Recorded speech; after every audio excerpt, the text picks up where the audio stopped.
Présentation de la fiche ressource numéro 5, calculer les délais effectifs de règlement par facture. Il s'agit du chapitre 4, donc sur le bloc 3 en gestion opérationnelle. Là, on va déterminer ici la date d'échéance, en fait, le délai qui sépare entre la date de la facture et la date d'échéance. Donc, c'est ce qui est clairement dit ici, hein. Donc, date de début, c'est date de facture, donc vous avez en vert, et date de fin, c'est la date d'échéance. Donc, c'est là où on doit régler la date de règlement. Donc, l'espace de temps ici, en bleu, eh bien, c'est le délai de règlement. Alors, comment il se calcule?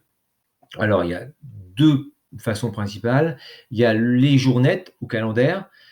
Donc, il s'agit ici de calculer le nombre de jours précis.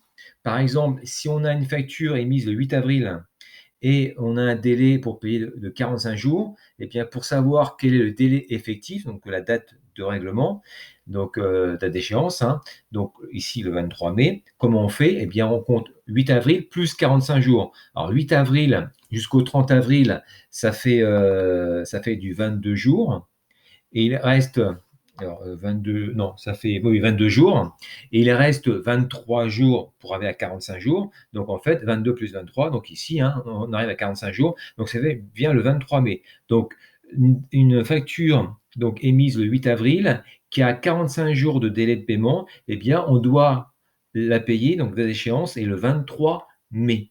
Donc il y a 45 jours effectifs de délai. Il y a deux autres méthodes, ce qu'on appelle la méthode jour fin de mois. Alors attention, ici c'est un petit peu différent. Méthode 1, fin de mois d'échéance.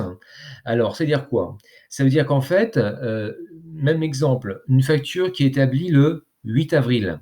Le délai est 45 jours fin de mois. Alors, qu'est-ce qu'on fait? Eh bien, 8 avril, comme ici c'est une fin de mois d'échéance, on fait 8 avril plus 45 jours, on trouve 23 mai, comme tout à l'heure. Mais attention, on va pousser jusqu'à fin mai, parce que le délai c'est 45 jours fin de mois. Donc, on compte 45 jours et ensuite, on va à la fin du mois. Donc, 8 avril plus 45 jours, ça fait 23 mai. Et on va à la fin de mai, ça fait 31 mai.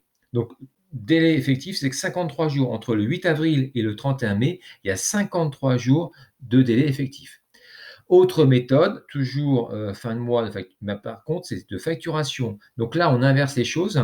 Donc, toujours une facture du 8 avril. Eh bien, c'est 45 jours fin de mois, mais attention, on fait une fin de mois à date de la facture, donc 8 avril poussé au 30 avril, plus 45 jours. Là, on a inversé. Donc ici, c'est bien fin de mois de facturation. Donc le mois de facturation, on va à la fin du mois de facturation, 8 avril, on va au 30 avril, et on compte 45 jours.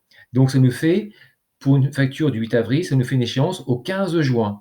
Donc le délai effectif monte à 68 jours entre le 8 avril et le 15 juin.